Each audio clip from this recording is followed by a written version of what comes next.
2, 1.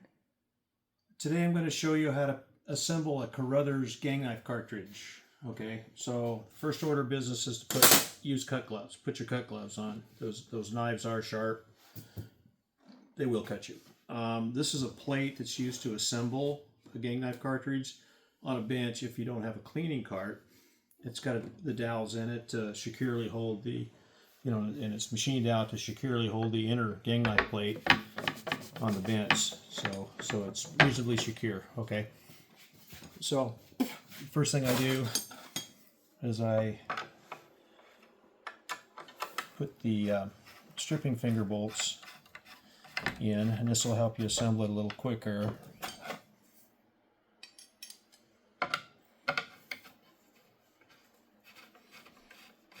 You'll see here in a minute how that works. Okay, so the gang knife arbor, the drive pins sit down inside the plate to hold that securely, so that's a good thing. So there's two size gang knife blades on this. There's a 14-inch blade and a 12-inch blade.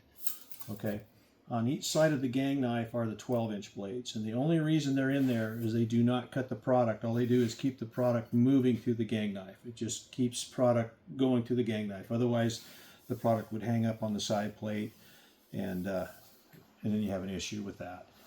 So okay, so the 12-inch blade goes on first. Okay, I'm going to drop a 3/4 inch spacer. This is a 3/4 inch gang knife. Then your 3/4 inch stripping finger. Okay, I just put it over the two bolts, and that's kind of holds everything together while you assemble it. It's kind of nice to have those there. And the reason you, the way you can tell that's assembled correctly is that flat spot corresponds to that flat spot. If you were to turn it over, it will go together, but it doesn't work correctly, and you won't be able to get it assembled or get it in the machine. So clearly, this is how you assemble it. And again, that's how you tell right there with that flat spot against that flat spot on the inner plate, and the stripping finger comes up close to the gang knife spacer. Okay, so the next up, we're going to throw a 14-inch blade in it. And you'll notice there's two flat spots on the arbor and two corresponding flat spots on the blade, and that's what drives the blades. Okay, so drop another spacer, assemble another stripping finger, another 14-inch blade, and another spacer, stripping finger, blade, spacer,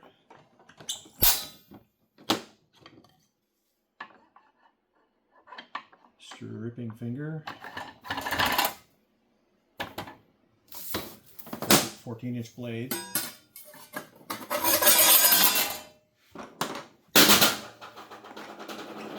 spacer, stripping finger, and another 14-inch blade. And this procedure is true of any, from 1/4 inch to 1 inch to 3/8, whatever you're assembling, this is your procedure. The only difference would be in the stripping fingers. Anything under 1/2 inch uses a curved finger, okay? And that'd be the only difference, but these fingers would go in just like the straight stripping fingers. That's the only difference.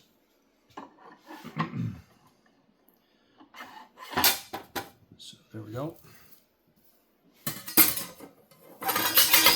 14, spacer, stripping finger, blade,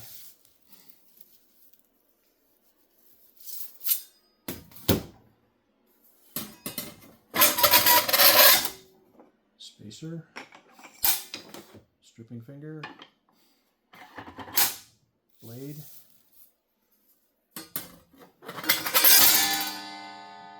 spacer, stripping finger, 14-inch blade, spacer, stripping finger, 14-inch blade.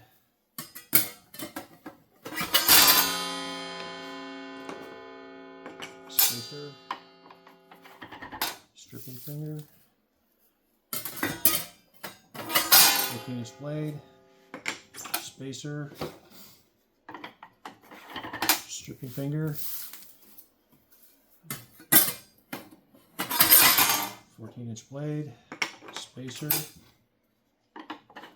Stripping finger. 14-inch blade.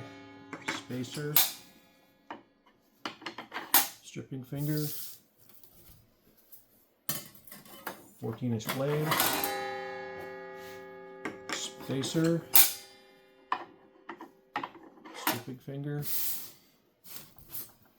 14-inch blade. Okay. Spacer. Stripping finger. Now, this is your last blade on a 3/4 inch assembly. So your 12-inch blade goes in there on the flats. Okay, and this is your arbor nut. It's reverse thread, left-hand thread, so it tightens the opposite direction. And you use a spanner wrench. This one's pretty beat up, but in any event, it still works. But it goes in the nut like that. And you just kind of tighten it down a little bit. Not too much is required, just enough to hold it. Okay. Next up, we're going to put the spacer shaft.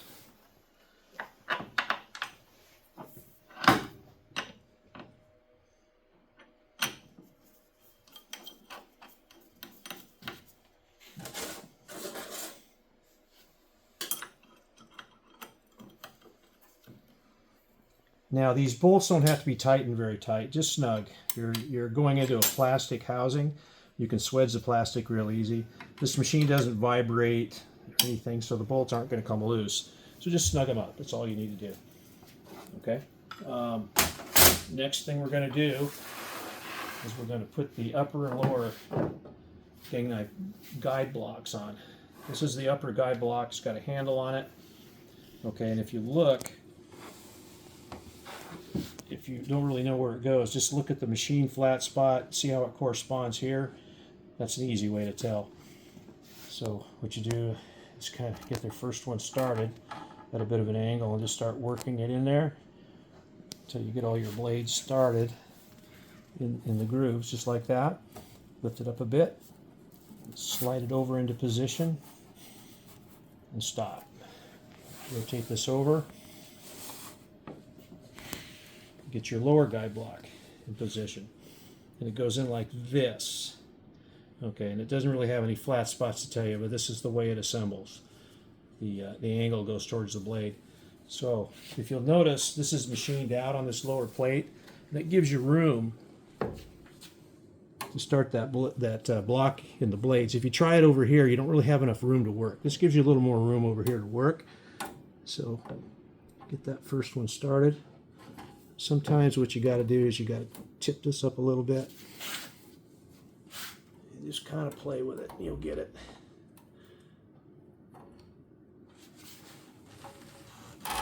Just a matter of playing with it.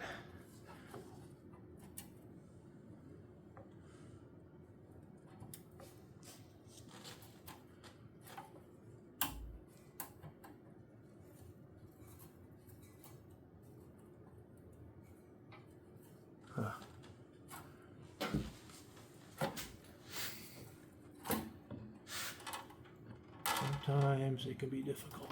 So if it doesn't work on the bottom, start it on the top. Just like that. Start the first one and work down, or the bottom, work up. Whatever works better for you in any given situation. Then you kind of lift it a little bit, get it up into position.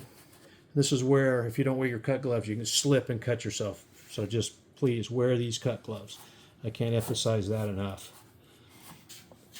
I can show you some scars. Okay, so now these are in their relative position. So what I'm going to do now is Kind of hang this off the edge a little bit so I have some room to work. I'm going to start the bolts. And there's socket head 5/16 coarse thread cap screws about 1 inch long. Just kind of work it around, you'll kind of feel it start. Just get it up just about finger tight. Get your next one. And you can start here or you can start here. It doesn't really matter. Just, you know, start on one of them. And just kind of leave them a little bit loose, a bit finger tight. This one's a little bit more of an issue to get started. You just gotta play with it to find the hole. But yep, got it. First crack out of the box. Again, just finger tight.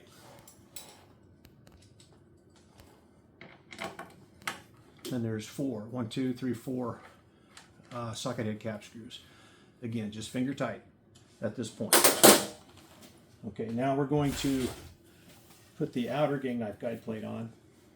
All right, so you've got your finger bolts here, and the bolts that are the holes that the bolts run through, cap screws run through for your upper and lower guide block. So I start the finger bolts first through the hole. Like that. I'm going to put a screw in the 1 inch spacer bar first. Just hand tight, or yeah, just finger tight rather.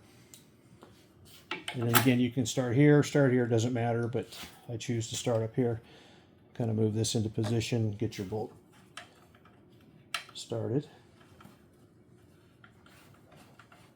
Careful not to cross thread your bolts.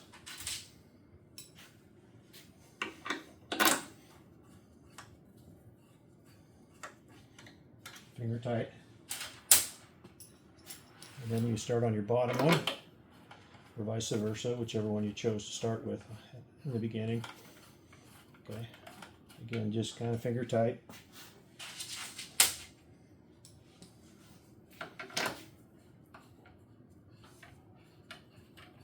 Okay, so now we're just snug finger tight.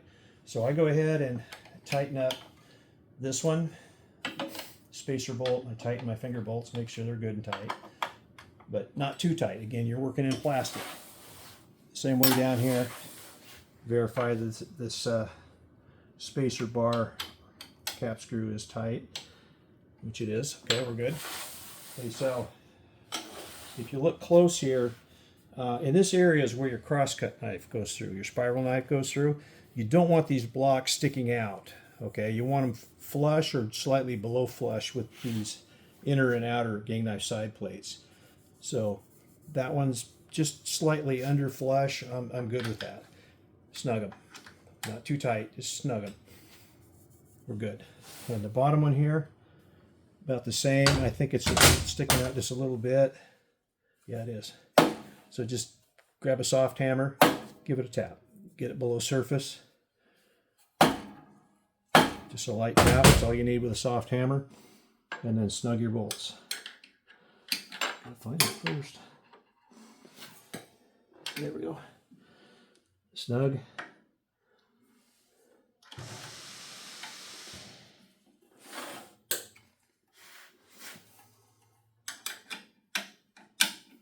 Snug. Good enough. And now your lower guide plate, if you'll notice, slightly below here, slightly above here. Tap that just below grade, or below the surface here of the gang knife side plate. And I'm going to snug these. Get it out where I can work on it.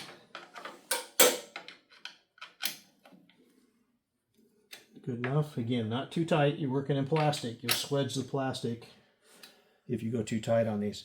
Okay, this is definitely sticking above, so I'm going to tap it in. Now it's flushed with the gang knife side plate. Tighten it up, and I'm going to recheck it. Sticking slightly above. There we are. check your tightness, check your tightness. Very good. Now you've assembled a 3/4 inch Carruthers gang knife cartridge. That's all there is to it. If you have a 1/4 inch, 3/8, half, 1 inch, whatever the case may be, it's the same procedure. Thank you for watching.